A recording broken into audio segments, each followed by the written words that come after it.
हाँ, तो आज की इस नए और काफी दिलचस्प गहन अध्ययन में सबका स्वागत है।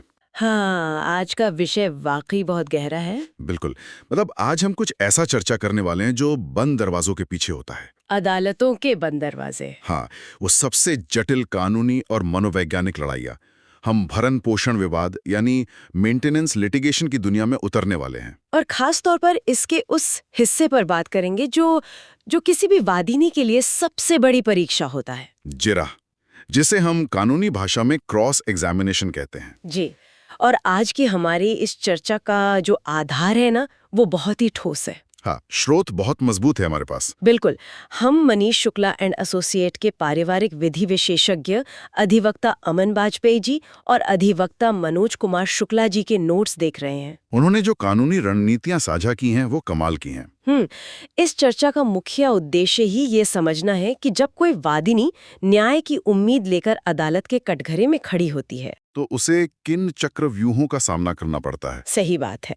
कानूनी और मनोवैज्ञानिक दोनों तरह के चक्रव्यूह। एक व्यापक परिदृश्य से देखा जाए तो अदालत का वो कमरा सिर्फ एक कमरा नहीं होता। नहीं, बिल्कुल नहीं।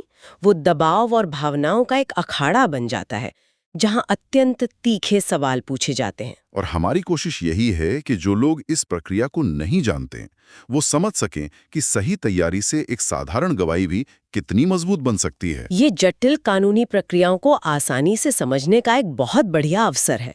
तो चलिए बिना किसी देरी के शुरू करते हैं। सबसे पहले बात करते हैं कानूनी बदलाव और तैयारी के उस पहले नियम की, जो हमारे स्रोत में सबसे ऊपर दिया गया है। वर्तमान कानूनी परिदृश्य में ना एक बहुत बड़ा परिवर्तन आया है। और ये समझना बहुत आवश्यक है कि हम किस कानूनी ढांचे के भीतर बात कर रहे हैं। बिल्कुल।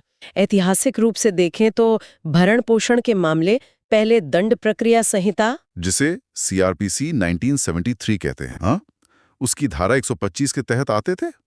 लेकिन अब एक ऐतिहासिक बदलाव हुआ है। अब ये मामले नए कानून भारतीय नागरिक सुरक्षा संहिता यानी बीएनएसएस 2023 की धारा 144 के अंतर्गत सुने जाते हैं। और ये सिर्फ एक सेक्शन का नंबर नहीं बदला है। नहीं, ये हमारी न्याय प्रणाली के आधुनिकीकरण का एक बहुत बड़ा प्रतीक है। नया कानून प्रक्रियाओं को मतलब अधिक स्पष्ट और दस्तावेज आधारित बनाता है, जिसका सीधा असर गवाही पर पड़ता है, क्योंकि अब अदालतें लिखित साक्ष्यों और हलफनामों की सटीकता पर बहुत ज्यादा जोर देती हैं। और इस नए ढांचे में ना केस का सबसे नाजुक मोड़ तब आता है जब वादिनी अपना साक्षी शपथ पत्र दाखिल करती है। Evidence affidavit. हाँ। एक बार वो कागज अदालत की फाइल का हिस्सा बन गया, उस पे दस्तखत हो गए, तो बस फिर विपक्षी वकील जिरह के लिए अपने सवाल तैयार करना शुरू कर देता है। असली ड्रामा वहीं से शुरू होता है। और ठीक यहीं पर अधिवक्ता अमन बाजपेयी और मनोज कुमार शुक्ला का सबसे बुनियादी नियम सामने आता है। वो नियम क्या है? उनका स्पष्ट कहना है, अपनी ही कहानी को बार बार पढ़ना। ये सुनने में बहुत बहुत प्राथमिक लगता है ना? लगता है, लेकिन ये पूरी जिरह की नींव है। देखिए, जब कोई वादिनी अपना वाद पत्र और शपथ पत्र दाखिल करती है तो उसमें बहुत सारी तारीखें होती हैं। अनगिनत तारीखें, वित्तीय आंकड़े, घटनाक्रम, सब कुछ होता है। और समय के साथ इंसानी दिमाग वो स्वाभाविक रूप से अपने ही लिखे विवरणों को भूलने लगता है, धुंधला कर देता है। इसीलिए कटघरे में जाने से पहले उन दस्तावेजों का गहन अध्ययन ही सबसे बड़ा बचाव है। इसको हम एक उदाहरण से समझ सकते हैं। जैसे किसी कॉर्पोरेट ऑडिट में होता है। जब कोई कंपनी बैलेंस शीट पेश करती है, हाँ, तो ऑडिटर हर एक एंट्री मिलाता है। बिल्कुल। अगर लिखित में कोई खर्च दिखाया गया है लेकिन मौखिक पूछताछ में अधिकारी कुछ और कह दे, तो पूरी बैलेंस शीट पर शक होने लगता है। अदालत में भी हूबहू यही होता है। विपक्षी वकील उस ऑडिटर की तरह है जो केवल विरोधाभास या कहें कॉन्ट्रडिक्शन ढूंढने के लिए बैठा है। ये ऑडिट वाली तुलना एकदम सटीक बैठती है यहाँ। जिरह में विपक्षी वकील का मुख्य लक्ष्य ही यही होता है कि वादिनी के मौखिक बयान और लिखित शपथ पत्र के बीच कोई विरोधाभास पैदा किया जाए। और अगर वादिनी को दस्तावेज अच्छे से याद हैं, तो विरोधाभास की संभावना लगभग खत्म हो जाती है। लेकिन अगर वो जरा भी भटकती है तो उसकी विश्वसनीयता पर सीधा प्रहार होता है। बिल्कुल। अपनी कहानी के हर अक्षर, हर दावे से वाकिफ होना सबसे पहली शर्त है। अब जिरह के दूसरे पहलू पर आते हैं, जो मानव मनोविज्ञान से जुड़ा है। अदालत में सबसे बड़ी मानवीय गलती क्या होती है? घबराहट में जरूरत से ज्यादा बोल जाना। बहुत आम बात है।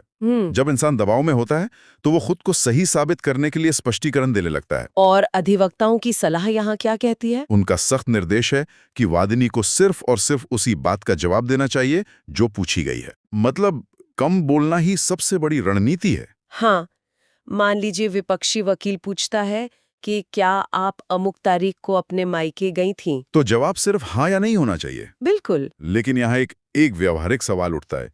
इंसान मशीन तो है नहीं। सही बात है। अगर किसी महिला को आघात पहुंचाए और उससे ऐसा तीखा सवाल पूछा जाए, तो वो स्वाभाविक रूप से कहना चाहेगी कि हाँ, मैं गई थी क्योंकि मुझे प्रताड़ित करके घर से निकाल दिया गया था। और मेरे पास कोई विकल्प नहीं था। हाँ, क्या अपनी पूरी बात ऐसे रखना नुकसानदायक हो सकता है? कानूनी दृष्टि से देखा जाए तो हाँ, ये बेहद नुकसानदायक हो सकता है। अच्छा, यही विपक्षी वकील जाल बिछाते हैं। ये अतिरिक्त जानकारी उन्हें एक नया विवाद उत्पन्न करने का अवसर दे देती है। नया विवाद कैसे? अब वो मूल सवाल छोड़कर इस पर जिरा शुरू कर देगा कि आपको किस समय निकाला गया, किसने निकाला, आपके पास पैसे थे या नहीं। मतलब अनावश्यक विवरण देकर वादिनी खुद नए मोर्चे खोल देती है। जिनकी तैयारी उसने शायद की भी ना हो। इसीलिए कहते हैं कि सिर्फ पूछे गए सवाल का ही सटीक उत्तर दें। इस बिंदु पर ना हमारे स्रोतों में एक और बहुत दिलचस्प रणनीति का जिक्र है। कौन सी? अगर विपक्षी वकील कोई ऐसा सवाल पूछे जिसका जवाब वादिनी को पक्के तौर पर याद नहीं है, तो अधिवक्ता अमन बाजपेयी और मनोज कुमार शुक्ला सलाह देते हैं कि अंदाजा लगाने के बजाय ये कह देना चाहिए कि मुझे स्मरण नहीं है या मुझे जानकारी नहीं है। हाँ, लेकिन क्या इससे जज को ऐसा नहीं लगेगा कि वादिनी जानबूझकर सवालों से बच रही है या टालम-टोल कर रही है? हाँ, मतलब ऐसा तो लग ही सकता है। ये बहुत वाजिब शंका है, लेकिन कानूनी यथार्थ इसके बिल्कुल उलट है। वो कैसे? अदालत किसी इंसान से फोटोग्राफिक मेमोरी की उम्मीद नहीं करती। समय के साथ बातें भूलना स्वाभाविक है। तो जब वो कहती है कि मुझे स्मरण नहीं है, तो वो सच्चाई बयान कर रही होती है। इसके विपरीत अगर वो घबराहट में कोई गलत अंदाजा लगा ले या कोई तुक्का मार दे, हाँ, और बाद में विपक्षी वकील किसी दस्तावेज से उस अंदाजे को गलत साबित कर दे, ओहो, तब तो उसे झूठा गवाह करार दिया जा सकता है। बिल्कुल। इसीलिए जानकारी ना होने पर उसे स्वीकार कर लेना सबसे सुरक्षित ढाल मानी जाती है। गवाही की साख कमजोर नहीं होती, सुरक्षित रहती है। एकदम सही। अंदाजा लगाना बहुत भारी पड़ सकता है। अब हम चर्चा को उस दिशा में ले चलते हैं जहां भरण पोषण के मुकदमों की असली धुरी होती है। वित्तीय खुलासे। जी, आय, खर्च और जीवन स्तर। यही वो क्षेत्र है जहां सबसे ज्यादा और सबसे जटिल सवाल दागे जाते हैं। और भारत के सुप्रीम कोर्ट का एक बहुत ऐतिहासिक निर्णय है इसमें। राजनेश वी नेहा। हाँ, राजनेश वी नेहा।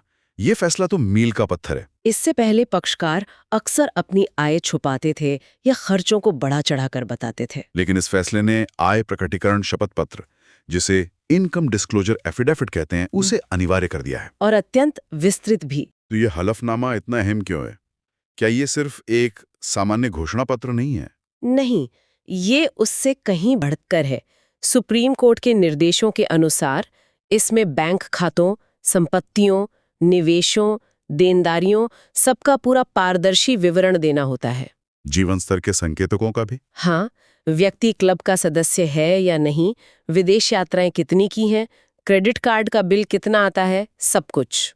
बाप रे, मतलब वित्तीय जानकारी छुपाने के रास्ते काफी हद तक बंद हो गए हैं। बिल्कुल, और शायद इसीलिए अधिवक्ता अमन बाजपेयी और मनोज कुमार शुक्ला इतनी सख्त चेतावनी देते हैं कि ज़रा में मौखिक रूप से सिर्फ वही तथ्य बोले जाने चाहिए जो लिखित शपथ पत्र में दिए गए हैं। एक भी आंकड़े में विसंगति नहीं होनी चाहिए। अगर वादिनी ने लिखा है कि बच्चों की शिक्षा और उसका मासिक खर्च 60,000 रुपए है, और जिराह में वो गलती से 45,000 कह दें, तो ये एक मटीरियल कॉन्ट्रोडिक्शन बन जाता है, भौतिक विरोधाभास। तर्क रखेगा कि वादिनी ने गुमराह करने के लिए झूठा हलफनामा दाखिल किया है। इससे पूरी गवाही नष्ट हो सकती है, विश्वसनीयता ही खत्म हो जाती है। मतलब वित्तीय सवालों के जवाब देते समय वादिनी को अपने हलफनामे के हर पन्ने की स्पष्ट छवि दिमाग में रखनी चाहिए, जो मानसिक रूप से बहुत थकाने वाला काम है। और यहीं से ना अदालत के मनोविज्ञान और वादिनी के व्यवहार का वो हिस्सा जुड़ता है जो कागजों पर नहीं लिखा होता।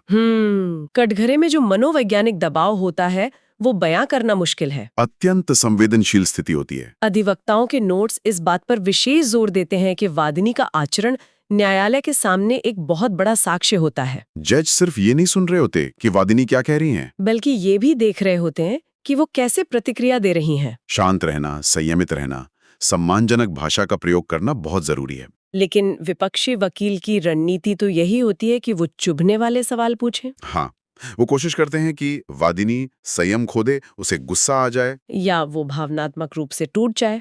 ऐसे माहौल में इंसान अपनी भावनाओं को कैसे नियंत्रित कर सकता है? कठिन है, लेकिन जीत के लिए अनिवार्य है।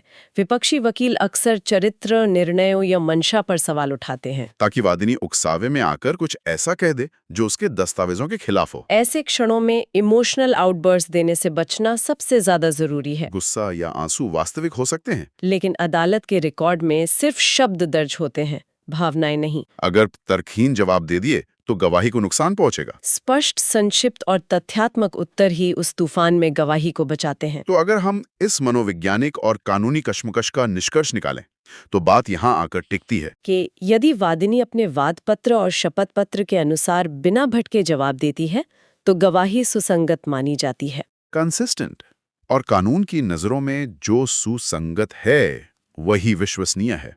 बिल्कुल सही।